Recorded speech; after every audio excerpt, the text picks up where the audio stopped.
Chers fidèles téléspectateurs de Keys of Kingdom, bienvenue. Vous êtes attaqués, c'est une émission qui est basée sur le recueil des témoignages des uns et des autres, de près ou de loin, où vous nous écoutez. Vous êtes la bienvenue. Et ce matin, déjà, nous avons un invité spécial. Bonjour, bien-aimé de Dieu. Bonjour. Oui, Bonjour. Vous pouvez vous présenter. Je dis d'abord bonjour à mon Père spirituel, qui est charnellement mon fils. Mon Père spirituel, apôtre Pierre Gervais de Cameroun. Bonjour. Bonjour. Je dis bonjour à l'équipe technique de l'émission Keys of Kingdom. Et bonjour à tous ces téléspectateurs, qui nous suivent à ce moment. Mon témoignage, c'est l'œuvre de Dieu. Mais avant que je lance dans le plein de sujets, je vous présente d'abord le nom de celui que je suis.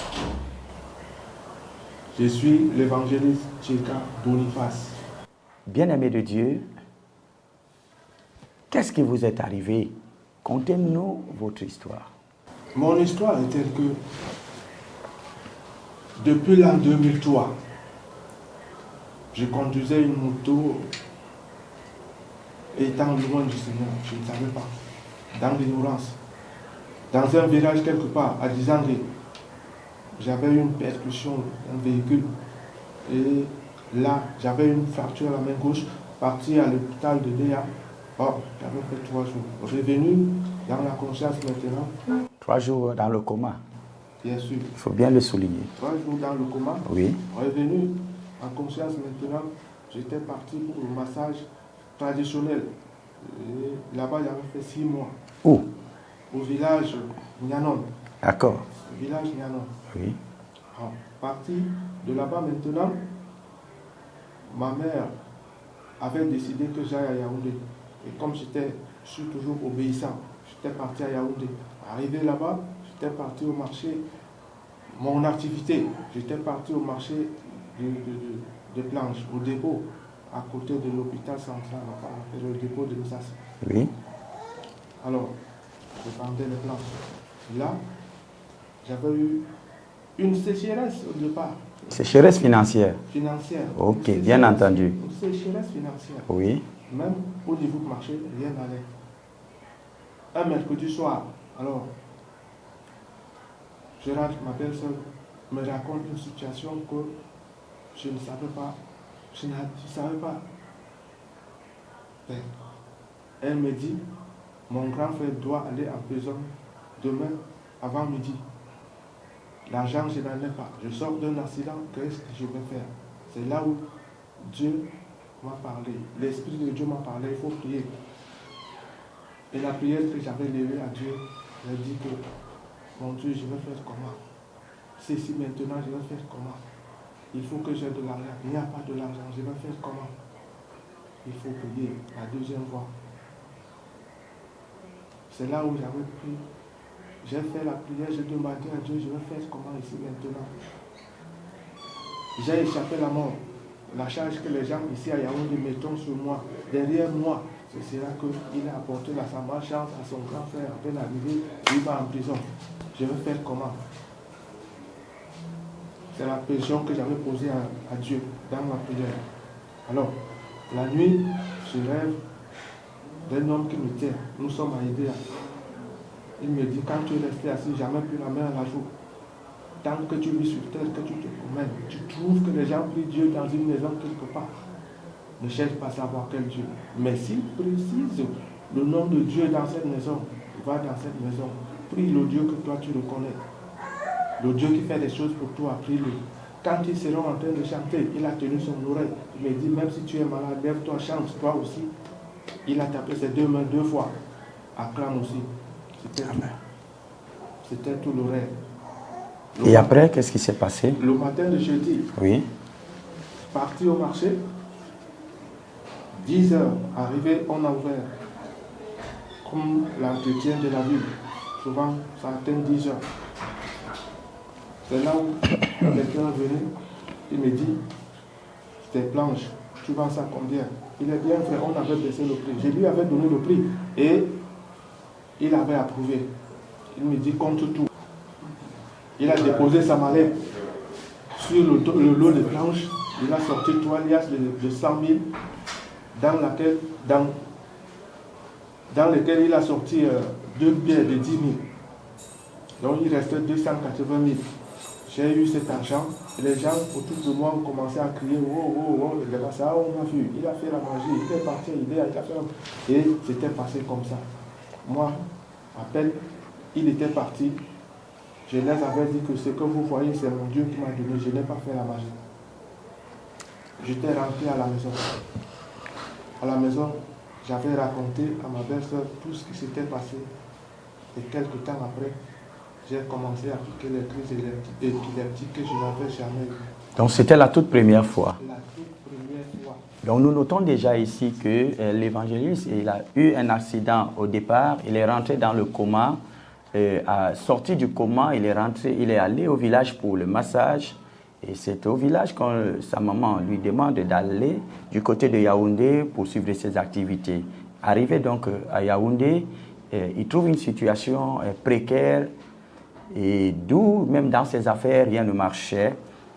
Et un jour, par miracle, le Seigneur lui apparaît. Quand le Seigneur lui parle, il s'en va le lendemain au marché et il vend toutes ses planches.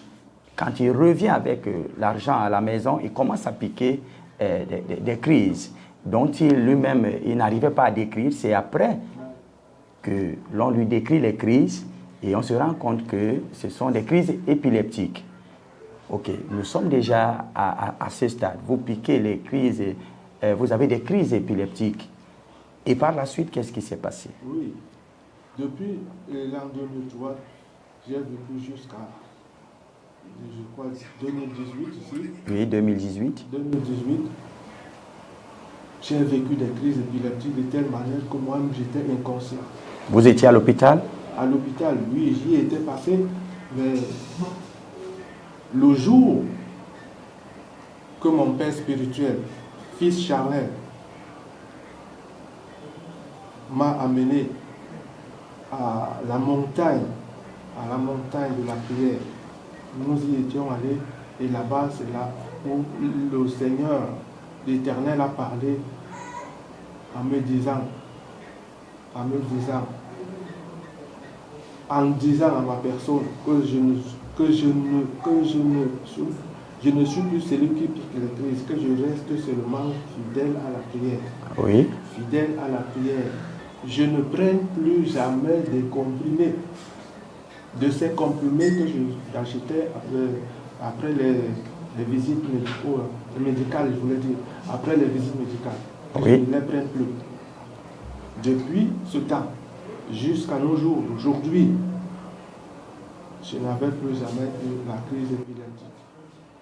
Déjà, il faut noter que vous êtes passé par les marabouts pour trouver une solution. Il n'y a pas eu de solution. Bien sûr. Et vous êtes passé à l'hôpital, la famille vous a soutenu financièrement, mais jusque-là aussi, il n'y a pas eu de solution. Nous étions un jour à la montagne, un programme de prière, de délivrance à Ngonjo, PK12, et c'est là-bas que l'Esprit de Dieu, par la bouche d'une prophétesse, s'adresse à lui personnellement, lui donnant la conduite à tenir désormais et ce qui arrivera dans sa vie, d'où aujourd'hui il n'a plus de crise épileptique et sa vie a été totalement restaurée. Oui, ma vie a été restaurée. Je peux me permettre de le dire pleinement. Parce Amen. que là où je suis, j'étais parti d'un grand village de ténèbres. Et là où je me retrouve maintenant, je me retrouve dans la lumière de telle manière que quand je me promène, comme je vais à la mairie là, je vois seulement, je pleure dans mon cœur. Et si cela savait ce qu'ils étaient en train de faire. Alors, là n'est pas le point à tirer. Le point à tirer, c'est que je suis maintenant bien, en bonne santé. Et ma voix c'est seulement à adresser à mon Père, l'Éternel des armées. Amen. Et mon oreille reste seulement à l'écoute de l'Éternel des armées. Puisque je suis déjà avec, pas plein de connaissances, mais avec assez de connaissances dans ma tête, si bien que je rappelle la parole que lui-même nous a dite, que son peuple il faut de connaissances. J'ai retrouvé ces connaissances et j'ai retrouvé la vie. Ma vie en moi a été restaurée. Je suis bien heureux maintenant. À tous ceux-là qui nous écoutent, qui nous regardent dans ce moment, Oui. je les exhorte toujours à saisir la moindre occasion que Dieu leur donnerait quelque part à leur dire. Ils en ont déjà eu les voix de Dieu qui parlent dans leur cœur, partout ailleurs, ils en ont eu. Mais dans l'ignorance, ils n'en font absolument rien. Les voix de Dieu sont toujours en train de parler. Ici, elle parle ici, elle parle là-bas.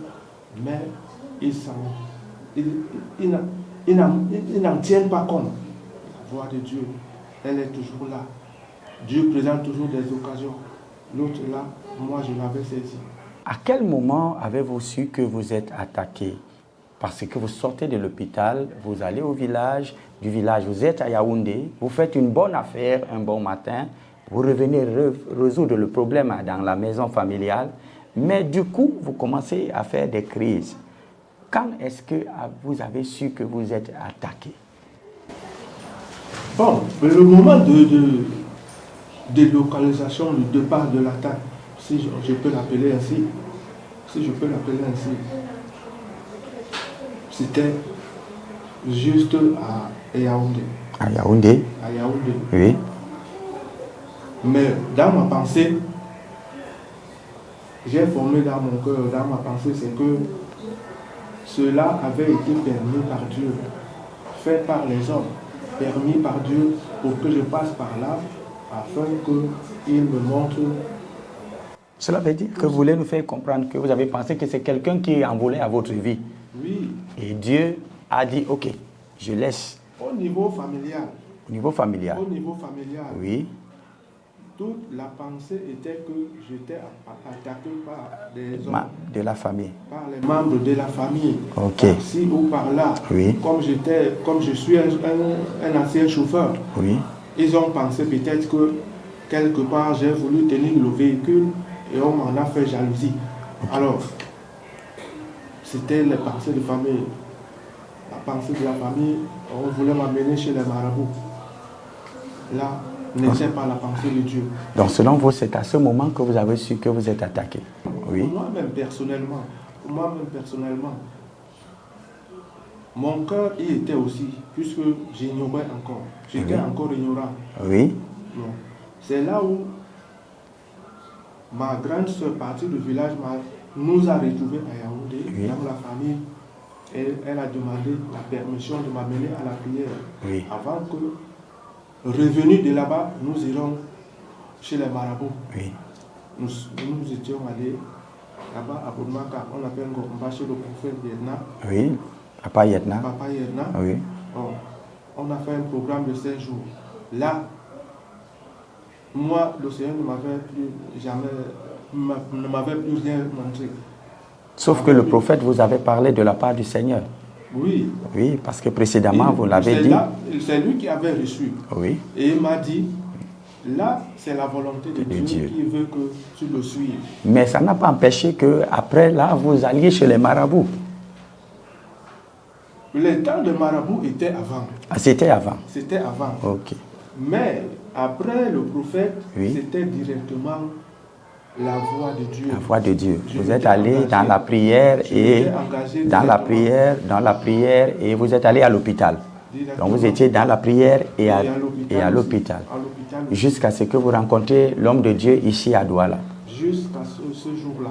Oui. Que j'avais rencontré mon neveu, j'appelle encore mon fils, mon père spirituel, le prophète. Oui. Pierre Gervais Ikamé. Déjà, chers téléspectateurs, nous sommes à la fin de notre émission. Il y a des numéros qui vont s'afficher au bas de l'écran. Nous avons besoin de vos témoignages, tout comme nous avons reçu ce matin l'évangéliste Diego Boniface. Nous avons aussi besoin de vous. Vous êtes passé par le feu, par la maladie, par des situations précaires, et vous avez vu la main de Dieu. Vous êtes la bienvenue à notre émission. Vous êtes attaqué. Je vais prier. Tu peux te mettre à genoux, toi qui es de l'autre côté de l'écran, mais dispose-toi. Je vais prier. Père, au nom de Jésus-Christ de Nazareth, je te recommande tous les hommes, les femmes et les enfants qui sont scotchés à cette émission. Quels que soient les tourments dans lesquels ils se retrouvent, je déclare et décrète la guérison, la restauration, la paix dans les cœurs, dans les vies, dans les foyers au nom de Jésus. Quelles que soient les attaques, cachées ou révélées. Père, au nom de Jésus, que cela s'arrête. Je les couvre tous dans le sang de Jésus. Au nom de Jésus, dites avec moi Amen. Amen. Amen. Donc, nous prenons rendez-vous à notre prochain numéro, à la semaine prochaine. Que la paix de Dieu soit avec vous.